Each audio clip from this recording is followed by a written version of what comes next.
오늘 우리에게 주시는 하나님의 말씀은 히브리서 11장 32절에서 12장 2절까지의 말씀입니다. 우리 한 목소리로 봉독하도록 하시겠습니다. 내가 무슨 말을 더 하리요? 기드온, 바락, 삼손, 입다, 다윗 및 사무엘과 선지자들의 일을 말하려면 내게 시간이 부족하리로다. 그들은 믿음으로 나라를 이기기도 하며 의를 행하기도 하며 약속을 받기도 하며 사자들의 입을 막기도 하며 불의 세력을 멸하기도 하며 칼날을 피하기도 하며 연약한 가운데 강하게 되기도 하며 전쟁에 용감하게 되어 이방 사람들의 진을 물리치기도 하며 여자들은 자기의 죽은 자들을 부활로 받아들이기도 하며 또 어떤 이들은 더 좋은 부활을 얻고자 하여 심한 고문을 받되 구차히 풀려나기 원하지 아니하였으며 또 어떤 이들은 조롱과 채찍뿐 아니라 결박과 옥에 갇히는 시련도 받았으며 돌로 치는 것과 톱으로 켜는 것과 시험과 칼로 죽임을 당하고 양과 염소의 가죽을 입고 유리하여 궁핍과 환난과 학대를 받았으니 이런 사람은 세상이 감당하지 못하느니라. 그들이 광야와 산과 동굴과 토굴에 유리하였느니라. 이 사람들은 다 믿음으로 말미암아 증거를 받았으나 약속된 것을 받지 못하였으니 이는 하나님이 우리를 위하여 더 좋은 것을 예비하셨은즉 우리가 아니면 그들로 온전함을 이루지 못하게 하려 하심이라. 이러므로 우리에게 구름같이 둘러싼 허다한 증인들이 있으니 모든 무거운 것과 얽매이기 쉬운 죄를 벗어버리고 인내로써 우리 앞에 당한 경주를 하며 믿음의 주요 또 온전하게 하시는 이인 예수를 바라보자. 그는 그 앞에 있는 기쁨을 위하여 십자가를 참으사 부끄러움을 개의치 아니하시더니 하나님 보좌 우편에 앉으셨느니라. 아멘. 오늘은 주님이 찾으시는 믿음 마지막 시간 18번째 시간입니다. 여러분 페이스북 하십니까? 저는 그 SNS나 또한 AI나 전자기계나 자동차나 이런 기계 쪽에는 좀 흥미가 없고 문외한이라서 잘 사용하지는 않습니다. 물론 유학 시절에 유학 생활에 도움을 받기 위해서 잠깐 사용한 적은 있지만 지금은 들여다보고 있지도 않습니다. 우리나라에서도 2021년도부터 10대, 20대들을 중심으로 페이스북에서 인스타그램으로 다 넘어가면서 기존 사용자 수가 1200만 명이었는데 지금은 850만 명으로 줄어들었답니다. 근데 그럼에도 불구하고 전 세계적으로 가장 많이 사용하고 있는 SNS는 페이스북입니다. 검색해 봤더니 지금 30억 명이 사용하고 있더라고요. 대단하죠. 전 세계 1위입니다. 페이스북은 다들 아시다시피 2004년도 당시에 하버드생이었던 마크 저커버그가 만든 그 인터넷 기반의 소셜 네트워크죠. 그래서 페이스북에 가입을 하면 시공을 초월하여 전 세계 사람들과 누구와도 친구 관계를 맺을 수 있고 멀리 있는 사람들의 소식과 정보를 쉽게 접할 수 있습니다. 뿐만 아니라 그 친구 관계를 맺은 사람들이 올린 글과 그림과 사진들이 마음에 들면 좋아요라고 공감하고 공유할 수 있고 또 댓글을 달아서 소통할 수 있습니다. 근데 지난 17주 동안 히브리서 11장 믿음의 명예의 전당에 나오는 믿음의 인물들을 살펴보면서 마치 히브리서 11장이 이 페이스북과 같다는 생각을 했습니다. 페이스북이 시공을 초월해서 전 세계 사람들과 친구 관계를 맺고 그 사람들의 소식을 접할 수 있는 것처럼 히브리서 11장 역시 하나님께서 예전에 살았던 우리 믿음의 선지들과 우리 사이를 맺어주고 또 그 사람들의 믿음의 분투, 믿음의 도전들을 살펴보게 해주셨기 때문입니다. 그래서 지난 17주 동안 우리가 히브리서 11장에 나오는 믿음의 사람들을 다 살펴봤는데요. 좀 그 믿음의 사람들과 친숙해진 느낌이 들지 않습니까? 네, 그렇죠. 저는 그렇습니다. 그래서 인터넷에 페이스북을 쳐봤더니 이미 누군가 이런 이미지를 만들어 놨더라고요. 페이스북, 성경책이 페이스북입니다. 이 성경 66권을 만들어 주시고 또한 그 믿음의 사람들의 일을 기록해 주신 하나님께 너무나 감사했습니다. 그렇지 않습니까? 마크 저커버그가 2004년도에 페이스북을 만들어서 전 세계 사람들과 시공을 초월해서 치구 관계를 맺게 해주고 그 사람들의 소식을 듣게 해주었다면, 하나님께서는 수천 년 전부터 성경을 만드시고 또한 믿음의 사람들을 기록하게 하심으로 말미암아 시공을 초월하여 우리 믿음의 선진들과 우리와 믿음의 친구 관계를 맺게 해주시고 그 사람들의 시행착오와 믿음의 분투를 보면서 우리로 하여금 하나님께 더욱더 가까이 가게 해주셨기 때문입니다. 그러게 성도님들께서는 마크 저커버그가 만든 페이스북은 안 하시더라도 하나님께서 만드신 이 믿음의 페이스북 성경은 자주 들여다보셔서 하나님께서 기록해 주신 믿음의 선배들과 치구 관계를 맺으시고 또 그 사람들을 통해서 하나님과 더욱더 가까워지시기를 바랍니다. 그래서 오늘 주님께서 찾으시는 믿음 마지막 시간으로 지난 시간 살펴봤던 우리 믿음의 사람들의 페이스북을 한번 들여다보려고 합니다. 복습 겸 해보겠습니다. 자, 맨 처음 봤던 믿음의 사람은 페이스북 보여주시죠? 아벨입니다. 이렇게 디자인도 페이스북처럼 딱 해놨습니다. 센스가 있죠. 우리 정윤주 간사님이 잘 만들었습니다. 아벨, 한 번의 예배로 하나님께 인정받은 사람. 믿음은 예배를 통해 증명된다. 예배는 오직 하나님만이 평가하신다. 예배를 드릴 때마다 예수님의 십자가의 공로를 의지해야 된다. 생각나십니까? 지난주일 망각곡선을 보여드렸는데 실감이 나시죠? 그 다음 페이스북은 에녹입니다. 하나님과 동행한 사람. 그가 동행할 수 있었던 것은 세상 끝을 날아야 하나님과 동행했습니다. 두 번째, 하나님과 동행하기 좋은 시대는 없다고 했습니다. 그러나 어느 시대나 하나님과 동행할 수 있다라고 말씀을 나눴습니다. 그 다음 노아, 약속을 끝까지 붙잡고 방주를 지은 사람. 마지막 때를 약속을 지킬 믿음을 하나님께서 주셨습니다. 그래서 노아의 인내를 이미 하나님께서 500년 동안 만들어 주셔서 방주를 짓게 하셨죠. 그리고 또한 노아는 하나님의 마음을 품고 하나님의 심판을 선포했던 사람입니다. 자, 그 다음 아브라함입니다. 하나님이 이끄시는 믿음의 사람이었습니다. 하나님께서 아브라함의 믿음을 이끄셨는데 첫 번째로 절망과 결핍을 통해서 이끄셨고, 두 번째 인생의 갈 바를 알지 못하게 하심으로 이끄셨고, 세 번째로 결국 천국을 소망하게 하셔서 이끄셨습니다. 그 다음 믿음의 사람은 사라였습니다. 현실주의자에서 믿음의 사람으로 만드셨죠. 그래서 사라를 통해서 우리가 살펴본 것은 첫 번째로 부부의 믿음 수준을 같아지게 하시는 하나님이라고 해서 하나님께서 아브라함의 믿음만큼 사라의 믿음을 기다리시고 성숙시키셨다고 말씀드렸습니다. 그러나 두 번째로 하나님과 1대1로 체험을 하게 하십니다. 그리고 세 번째로 사라에게 없는 것을 있게 만드시고 불가능을 가능케 하시는 하나님으로 이삭을 만들어 주셔서 현실주의자였던 사라를 믿음의 사람으로 만들어 주셨죠. 그 다음은 아브라함을 다시 들여다봤습니다. 시험을 통과한 믿음. 첫 번째로 하나님께서 직접 시험의 현장으로 인도하셨습니다. 두 번째로 하나님께 시험을 주시지만 그 인간적인 결심으로는 절대 시험을 통과할 수 없었습니다. 그러나 세 번째, 하나님께서는 이미 시험을 통과할 길을 만들어 주셔서 어떤 장애물도 장애물이 아닌 디딤돌로 만들게 하셨습니다. 그 다음은 이삭입니다. 이삭은 노년의 시기에 찾으시는 하나님의 믿음을 함께 나눴습니다. 첫 번째로 자녀 세대로 이어지는 믿음을 찾으시고요. 두 번째로 자기 고집과 뜻을 꺾고 하나님의 뜻을 받아들이는 믿음. 세 번째로 인간의 정을 포기하고 하나님께 맡기는 믿음입니다. 왜 그런 줄 아시죠? 이삭은 에서를 축복하려고 했지만 하나님께서는 심요막직한 방법으로 야곱을 선택하셨죠. 다음 야곱입니다. 야곱은 죽을 때도 역사하시는 믿음입니다. 야곱이 죽을 때 첫 번째로 주변 사람들을 축복했습니다.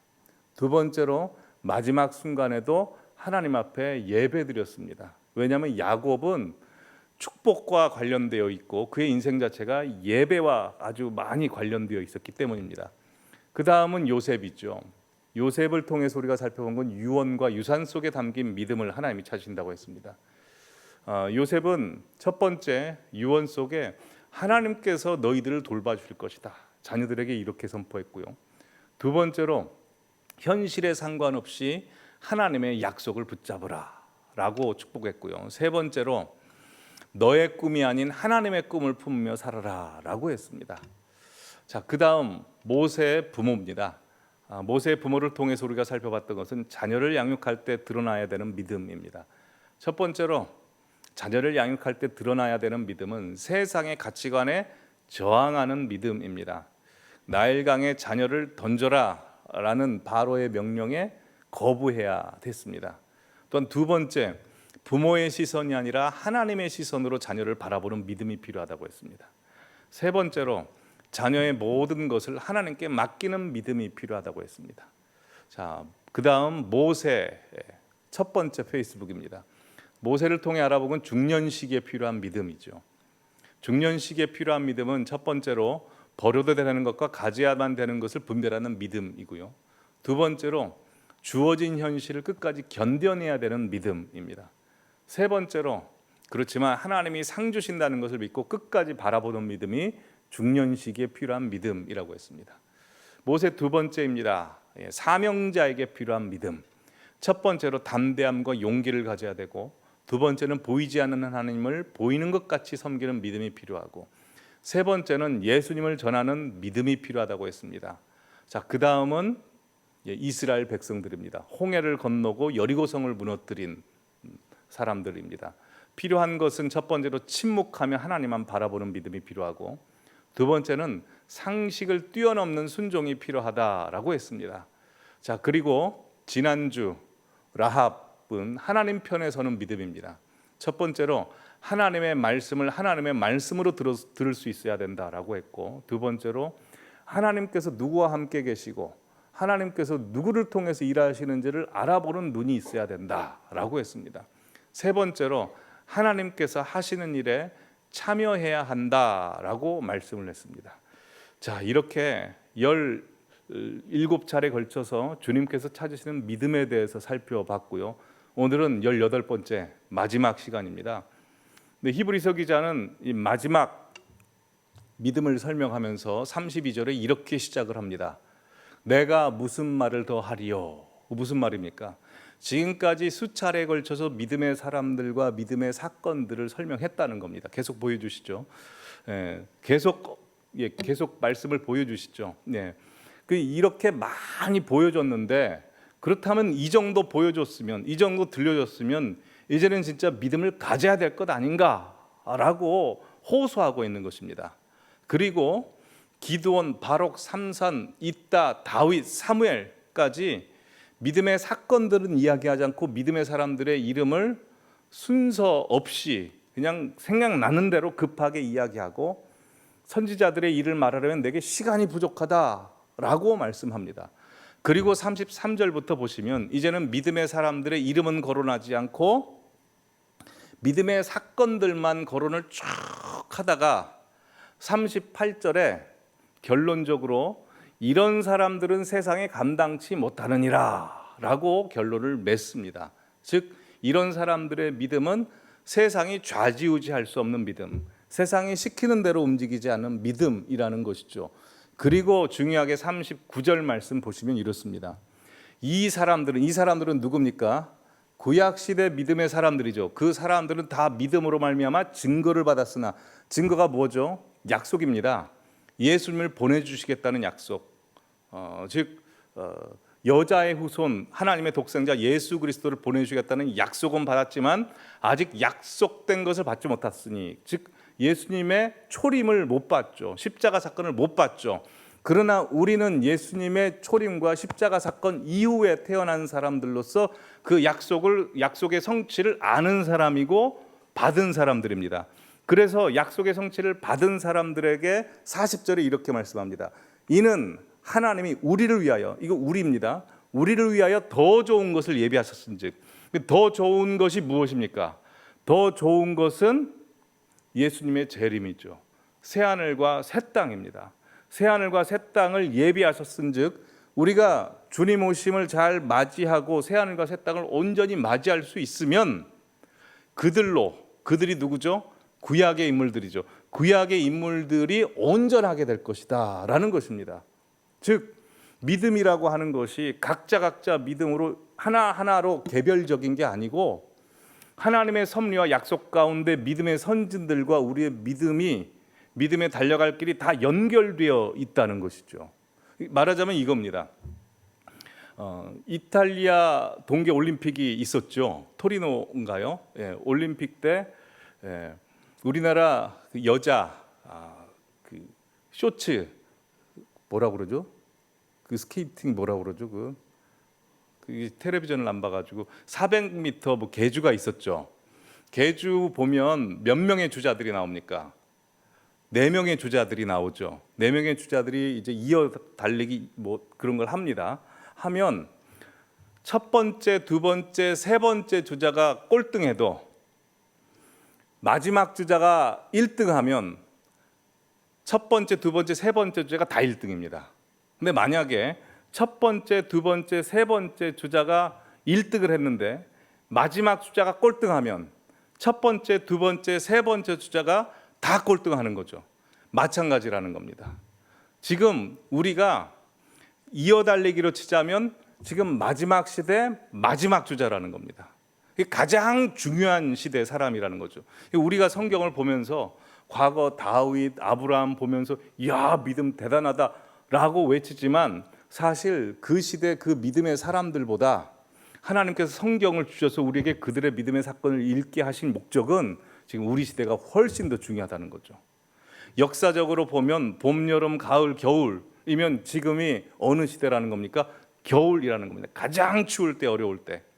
그러게 이때 우리가 믿음의 경주를 온전히 감당해야만이 믿음의 선진들이 달려갔던 그 길도 온전해진다는 것이죠. 근데 우리가 이 마지막 시대 마지막 주자로서 길을 걸어갈 때, 달려갈 때 그냥 믿음 가지고는 안 된다는 겁니다.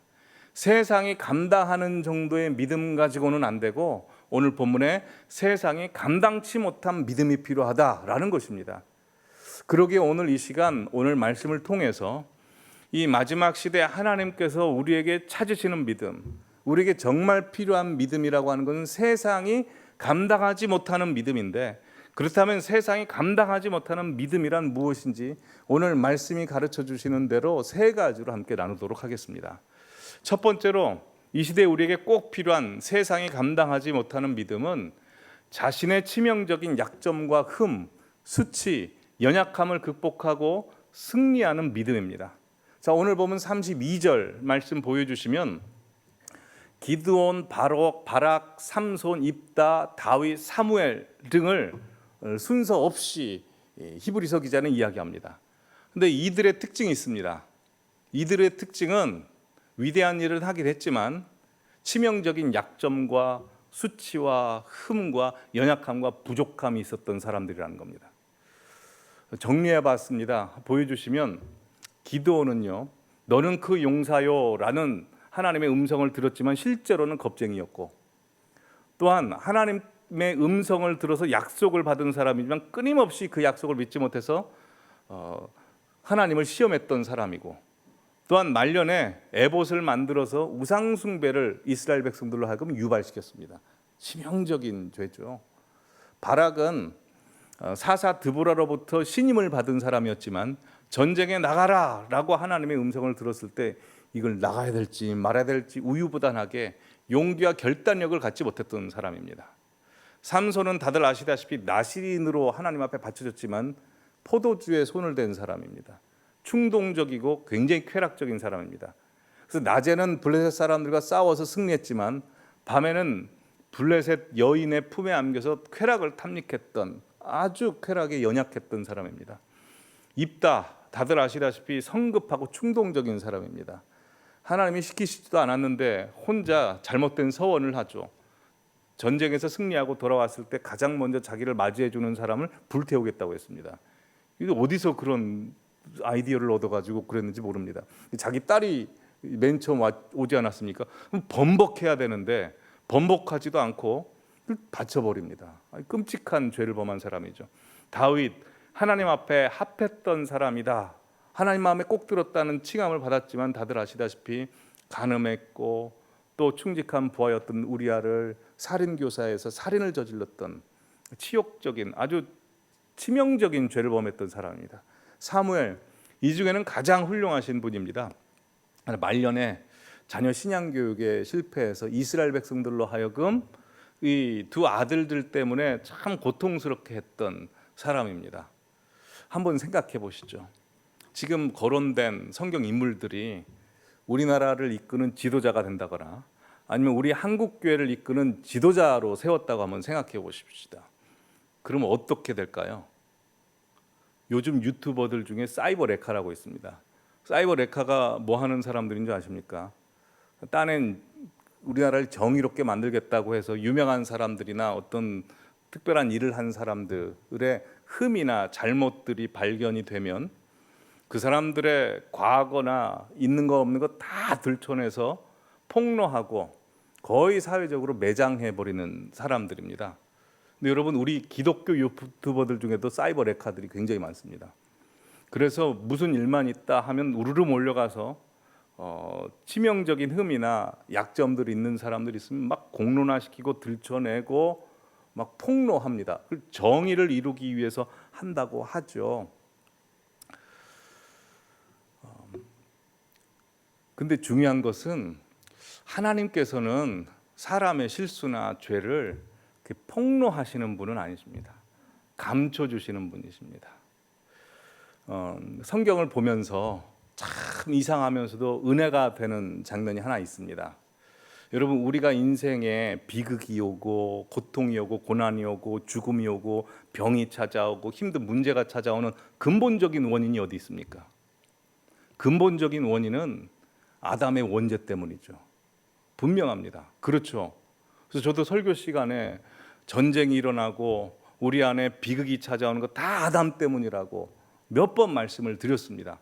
성경도요, 창세기 3장에 아담이 범죄를 저지르는데 창세기 3장부터 요한계시록 21장까지 다 인간의 죄악상을 낱낱이 이야기합니다. 아담의 범죄 때문인 것을 이야기하는데 신기한 게 있습니다. 직접적으로 아담의 죄를 하나님이 들춰내시질 않아요. 다 아담 때문이거든요. 근데 창세기 3장 이후부터 봅시죠. 창세기, 출애굽기, 레위기, 민수기, 신명기, 여호수아, 사사기, 룻기, 사무엘상하, 열왕기상하, 역대상하, 에스라, 느헤미야, 에스더, 잠언, 전도서, 시편, 이사야, 예레미야, 에스겔, 다니엘 다 보십시오. 구약에 아담의 죄에서 언급한 사람이 있습니까? 딱 한 사람이 있습니다. 호세아. 6장 7절에 보시면 이스라엘 백성들이 아담처럼 언약을 어기고 라고 해서 이스라엘 백성들이 얼마나 추악한 죄를 저질렀는지 이야기합니다. 아담의 죄다고. 여러분, 이 세상에서 아담처럼 죄를 지은 사람 없습니다. 아담이 가장 큰 죄를 지은 겁니다. 아담 때문에 우리가 그렇습니다. 여러분, 예수님이 왜 오셨습니까? 여자의 후손으로 오셨죠. 창세기 3장 15절에 뱀에게 하나님께서 선악과를 따먹은 아담을 보면서 곧바로 예수님을 보내실 계획을 세우셔서 여자의 후손 보내시겠다고 했습니다. 여자의 후손이 예수님이신데 그 수천 년 걸쳐서 예수님 보내셨습니다. 예수님이 아담 때문에 오셨거든요. 근데 예수님이 수많은 설교를 하셨지만 아담에 대해서 언급하신 거 보셨습니까? 언급을 한 번도 안 하세요. 여러 성경도 보십시오. 아담에 대해서 언급 안 합니다. 사도 바울만 딱 2번 언급합니다. 보여주시면 로마서에서 5장 14절에 아담을 이야기하고 고린도전서 15장에서 첫사람 아담을 이야기합니다. 이 목적은 아담을 정죄하기 위해서가 아니고 두 번째 아담으로 오신 예수 그리스도를 높여드리기 위해서 언급할 뿐입니다. 아담의 죄에 대해서 언급을 안 하십니다. 왜 하나님께서는 분명 아담 때문에 세상이 이렇게 망해버렸는데 왜 아담의 탓이라고 아담의 죄 때문이라고 왜 들춰내시질 않으실까요? 또 한 가지, 창세기 3장에서 아담과 하와가 범죄를 저질렀을 때 참 이상한 것은 하나님께서 여자의 후손을 보내시겠다고 약속하시고 수천 년 걸쳐서 예수님을 2000년 전에 이 땅에 보내시지 않습니까? 한번 성도님들께서 하나님이라고 생각해 보시죠. 아담이 에덴 동산에서 죄를 지었습니다. 어떻게 하시겠습니까? 저 같으면 아담과 하와 죽입니다. 그리고 새로운 아담과 하와를 만들어냅니다. 그럼 새롭게 시작하면 되지 않습니까? 쉬운 방법이에요. 근데 하나님 굉장히 번거로운 방법을 통해서 수천 년간 인류를 지속하시고 죄로 태어난 인간들을 계속 지속시키십니다. 그리고 2000년 전에 예수님 오시게 하십니다. 왜 그러실까요? 딱 한 가지밖에 설명을 못합니다. 옛날에도 말씀드렸지만 그 정치인 전 경기도지사였던 남경필 지사가 계시죠. 남경필 지사께서 몇 해 전에 정치를 그만두셨습니다. 33세 나이에 혜성처럼 정치 엘리트로 확 떴다가 몇 년 전에 정치를 그만뒀습니다. 왜 그만뒀습니까? 아들 때문이죠. 아들이 마약에 빠져가지고 아들 살려내려고 정치도 그만두고 아들 살려내려고 아들 감옥에 보내고 다시 품에 안고 그랬죠. 딱 한 가지로밖에 설명할 수 없습니다. 하나님께서 왜 아담을 죽이시지 않고 지속시키셨고 아담의 죄를 그렇게 들춰내시지 않는지. 아담이 아들이니까요. 아무리 못나도 자식 그래 이번 자식 죽이고 새로운 자식 낳자. 부모는 그럴 수 없습니다. 하나님께서 아담을 그래서 그 죄를 덮어주시는 것입니다. 여러분, 우리 모든 사람 죄인이죠. 세상에는 딱 두 종류밖에 없다고 합니다. 발각된 죄인과 발각되지 않은 죄인, 드러난 죄인과 드러나지 않는 죄인, 감춰진 죄인과 감춰지지 않는 죄인입니다. 에모리 대학의 설교학을 가르치는 그 설교학의 최고 권위자인 교수님이 계십니다. 토마스 롱 교수님이란 분입니다. 사진 보시면 이분인데요. 제 지도 교수님이십니다. 정말 최고의 설교 지도자이시고 제 설교의 90%는 이분에게서 배웠습니다. 근데 이분이 설교 시간마다 말씀해 주시는 것이 있습니다. 보여주시면 이렇습니다. 만약 하나님이 저에 대해서 아시는 것처럼 여러분이 저에 대해서 아신다면 저는 여러분에게 설교할 수 없을 것입니다. 저도 마찬가지입니다. 하나님께서 저를 아시는 것처럼 성도님들께서 저를 아신다면 저는 이 자리에 설 수 없습니다. 하나님이 감춰주시고 덮어주시고 넘어가 주시기 때문에 이 자리에 서서 감히 하나님의 말씀도 전할 수 있는 것이지 그럴 수 없는 것입니다. 오늘 본문에 나오는 기드온, 바락, 삼손, 입다, 다윗, 사무엘도 다 그렇습니다. 치명적인 약점이 있죠. 하나님의 일을 못할 수 있는 사람입니다. 세상은 늘 폭로합니다. 너 못한다고, 너 그런 죄를 짓고 그런 수치 가지고 못한다고. 사탄은 항상 그렇게 정죄합니다. 참수하는 자라고 했습니다. 그러나 예수님께서는 다 덮어줍니다. 로마서 8장 1절 2절에 있는 것처럼 그러므로 우리 주 예수 그리스도의 성령의 힘을 덧입어서 죄와 사망의 법에서 우리는 해방될 수밖에 없습니다. 성령의 생명의 성령의 법이 우리를 사로잡기 때문에 그렇습니다. 그래서 하나님께서는 그런 약점 있는 사람들 가지고도 크게 들어 쓰십니다. 성도님도 마찬가지입니다. 하나님께서 이 시대에 성도님들 한 분 한 분을 들어 쓰실 때 사단이 참수하고 정죄합니다. 죄 있다고, 흠 있다고, 치명적인 약점 있다고, 장애물 있다고. 하지만 거기에 주저앉으면 세상이 시키는 대로 사는 사람이죠. 이 시대에 필요한 것은 세상이 정죄하고 세상이 참수하는 것을 머무르지 않고 일어나는 믿음입니다. 그러기에 성도님들 한 분 한 분 예수 그리스도의 보혈을 덮임받은 사람으로서 세상의 참소와 정죄를 이겨내고 극복하고 승리하는 분들 되시기를 바랍니다. 네, 이게 세상이 감당치 못한 믿음입니다. 자, 두 번째로 세상이 감당치 못한 믿음은 고난과 핍박을 피하지 않는 믿음입니다. 고난과 핍박을 피하지 않는 믿음. 자, 오늘 보면 32절부터 쭉 보시면 믿음의 사람들에 대해서 이야기해 주는데요. 믿음의 사람들이 하나님으로부터 보호받고 그들이 성공하고 불가능을 가능케 되는 역사를 체험하고 승리와 성공을 경험한 이야기가 등장합니다. 그러다가 35절 중반부에 보시면 또 어떤 이들은 더 좋은 부활을 얻고자 하여부터 시작해서 갑자기 분위기가 확 바뀝니다. 한번 읽어보실까요? 시작. 또 어떤 이들은 더 좋은 부활을 얻고자 하여 심한 고문을 받되 구차히 풀려나기를 원하지 아니하였으며, 또 어떤 이들은 조롱과 채찍질뿐 아니라 결박과 옥에 갇히는 시련도 받았으며, 돌로 치는 것과 톱으로 켜는 것과 시험과 칼로 죽임을 당하고 양과 염소의 가죽을 입고 유리하여 궁핍과 환난과 학대를 받았으니 그들이 광야와 산과 동굴과 토굴에 유리하였느니라 라고 말씀하고 있습니다. 히브리서 11장의 믿음의 사람들과 믿음의 사건들을 보면 딱 두 부류로 나올 수 있습니다. 첫 번째 부류는 믿음 때문에 성공한 사람, 믿음 때문에 보호받았던 사람, 믿음 때문에 승리한 사람, 믿음 때문에 잘된 사람, 믿음 때문에 하나님의 역사를 본 사람들, 기적을 경험한 사람들입니다.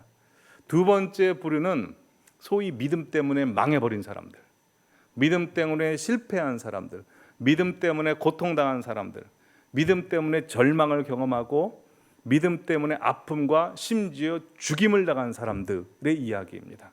근데 성경이 말씀하고 있는 것은 우리 눈에 보기에 다른 결과라 할지라도 둘 다 믿음의 사람이었고 둘 다 승리한 사람이라는 겁니다. 다니엘은 사자 입에서 건짐받았습니다. 근데 사도 요한의 직계 제자였던 아타나시우스라는 사람은 사자에게 믿음 때문에 물어뜯겨서 죽임당한 사람입니다. 그러나 성경은 말하기를 우리 눈에 보기에는 겉으로 다르다 할지라도 둘 다 믿음의 사람이고 둘 다 믿음으로 승리한 사람이다 라고 말씀합니다. 자, 다니엘의 세 친구 사드락 메삭 아벳느고는 불의 세력으로부터 건짐받았습니다. 그러나 아까 말씀드린 아타나시우스의 제자였던 폴리캅이라는 사람은 화형당해서 믿음 때문에 순교한 사람입니다. 그러나 성경은 말하기를 겉으로 보이는 결과는 다르다 할지라도 둘 다 믿음의 사람이고 둘 다 성공한 사람이다, 승리한 사람이다 라고 말씀하고 있습니다. 여러분, 예수님의 제자들을 보십시오. 다 순교당했습니다. 한번 보여주시면 베드로 로마에 가서 전도하다가 십자가에 거꾸로 못 박힘을 당해 죽었습니다. 그의 동생인 안드레도 X자형 십자가에서 죽임을 당했습니다. 야고보 헤롯에게 칼로 목베어 첫 번째로 순교당했죠. 빌립도 소아시아에 가서 전도하다가 기둥에 매달려 죽임을 당했습니다.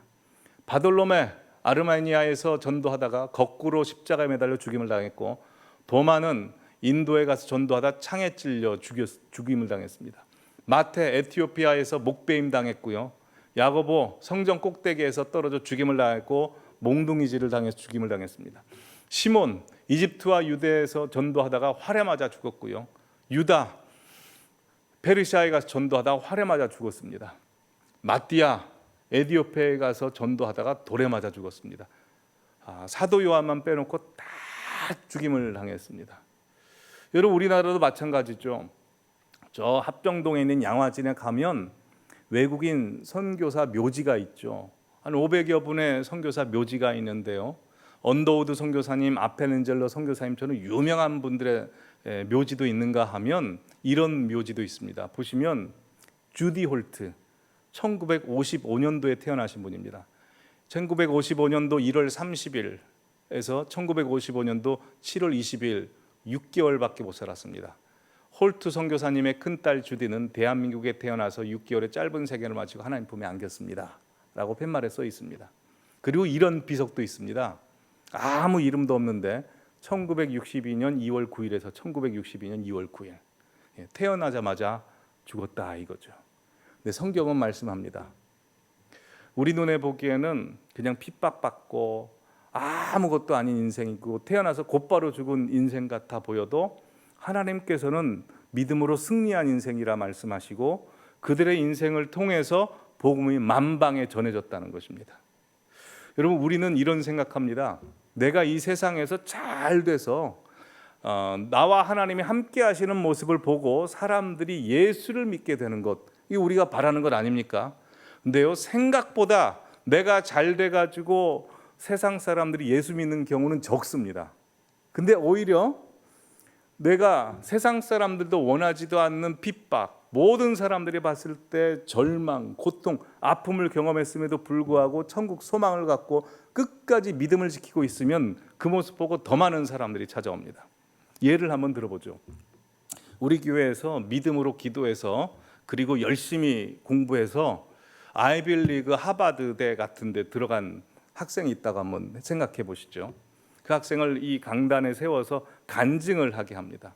제가 이렇게 기도했더니 하버드대에 들어갔습니다 라고 하면 저나 성도님들 대부분은 보시고 축복해주고 아멘하고 그러실 겁니다. 근데 100%는 아닙니다. 보고 상대적인 박탈감을 느낄 수도 있어요.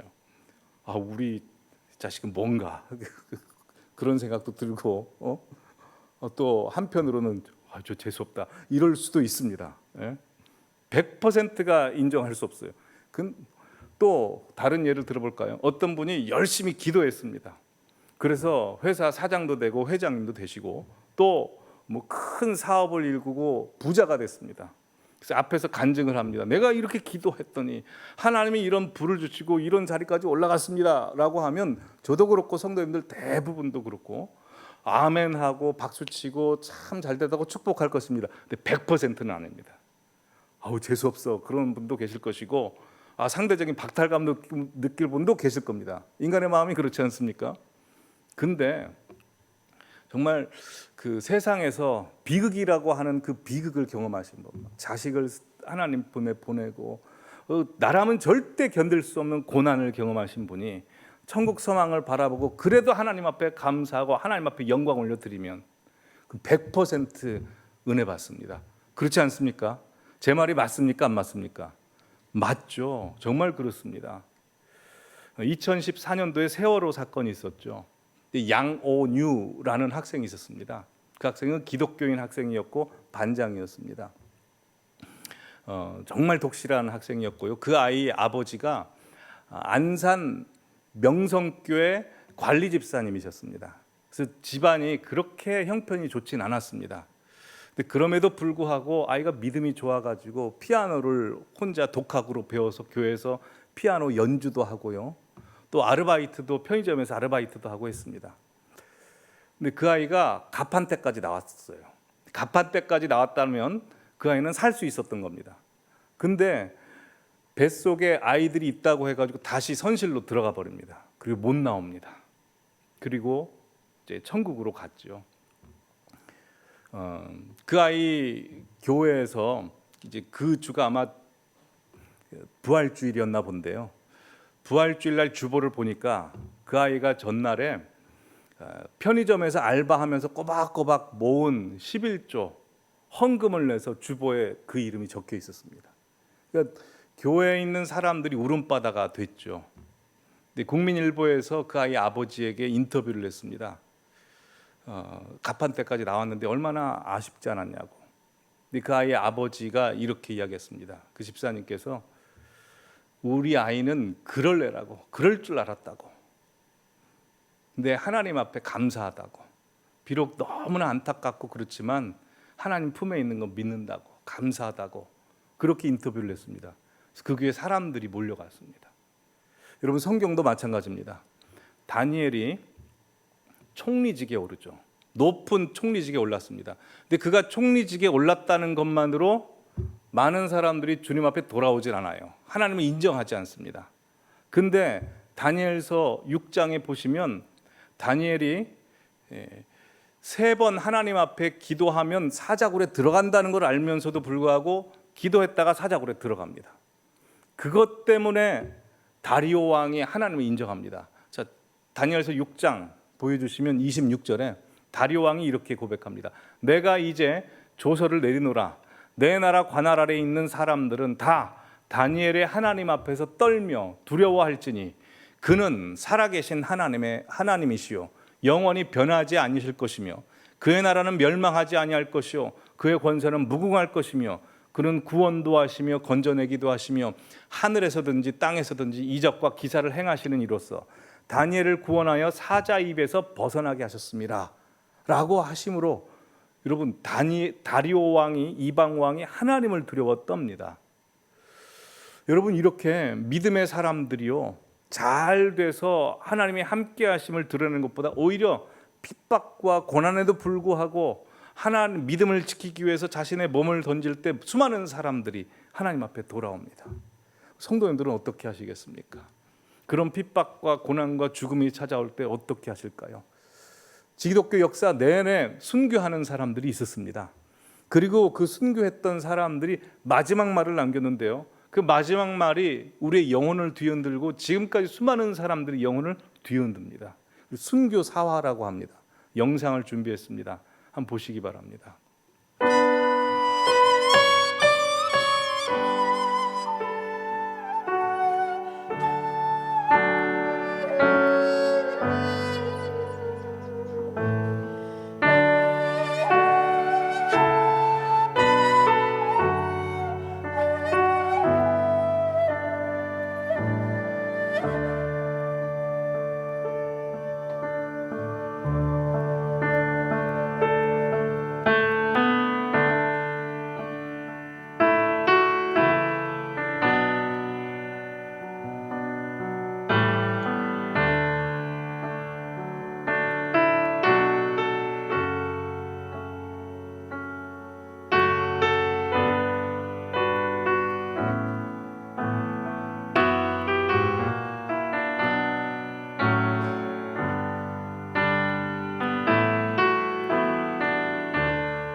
여러분, 우리가 인생 살면서 여러 가지 문제도 있고 고통도 있는데요, 오히려 그때가 최고의 믿음을 보여드릴 수 있는 기회입니다. 정말 고통 속에서 무너질 수밖에 없고 죽을 수밖에 없고 다 내팽개 쳐버릴 수밖에 없는 그 순간, 다른 사람들은 그럴다 할지라도 믿음을 끝까지 붙잡고 내 모든 것을 내어주는 그 장면을 통해서 세상 사람들은 보고, 저들은 왜 저렇게 반응하는가? 나는 죽음이 끝이라고 생각하는데 저들은 뭐 더 있는 건가? 내가 그토록 최고로 여기는 세상을 왜 저 사람들은 저게 다가 아니라고 생각하는가를 묻게 하십시오. 그래서 여러 가지 핍박과 고난이 온다 할지라도 세상이 그것으로 우리를 감당하려고 하고 좌지우지하려고 한다 할지라도 세상이 감당치 못한 믿음을 가짐으로 말미암아 주님께 그 믿음을 보여드리고 또한 세상 사람들로 하여금 예수님 앞에 돌아오게 하시는 우리 모든 성도님들 되시기를 간절히 기원합니다. 자, 마지막으로 세상에 감당치 못한 믿음이 되기 위해서는 예수님만 바라보는 믿음입니다. 원래는 히브리서 11장 첫 번째, 두 번째까지만 하고 마무리하려고 했습니다. 근데 오늘 이 말씀까지 봐야 되겠습니다. 1절, 2절 한번 2절 예수를 바라보자까지 한번 같이 읽어보겠습니다. 시작. 이러므로 우리에게 구름같이 둘러싼 허다한 증인들이 있으니 모든 무거운 것과 얽매이기 쉬운 죄를 벗어버리고 인내로써 우리 앞에 당한 경주를 하며 믿음의 주여 또 온전케 하시는 이인 예수를 바라보자. 자, 보시면 히브리서 11장에서 믿음의 사람들을 쭉 언급했습니다. 이런 믿음을 가져야 된다라고 해서 우리에게 구름같이 둘러싼 허다한 증인들에 대해서 말씀합니다. 근데 히브리서 12장에 와서 그 사람들보다 더 중요한 게 있다라고 말씀하면서 뭐라고 말씀하냐면 2절에 믿음의 주여 또 온전케 하신 예수를 바라보라 라고 말씀합니다. 여러분, 우리가 존경하는 믿음의 위인들 있지만 사실 다 부족한 인간입니다. 그분들 다 예수를 바라봤던 사람입니다. 우리도 그래서 세상이 감당치 못한 믿음을 가지려면 온전히 예수님만 바라봐야 됩니다. 예수님만 바라보시는 우리 모든 성도님들 되시기를 바랍니다. 정리하겠습니다. 세상이 감당치 못한 믿음을 갖기 위해서는 첫 번째, 자신의 치명적인 약점과 흠, 수치, 연약함을 주님께서 다 덮어주심을 알고 극복하고 승리하는 믿음입니다. 두 번째, 고난과 핍박이 와도 예수 그리스도를 위해서 피하지 않은 믿음입니다. 세 번째, 이를 위해서는 가장 중요한 게 예수님만 바라보는 믿음입니다. 우리 다 함께 찬양하시겠습니다. 오직 주의 사랑에 매여 오직 주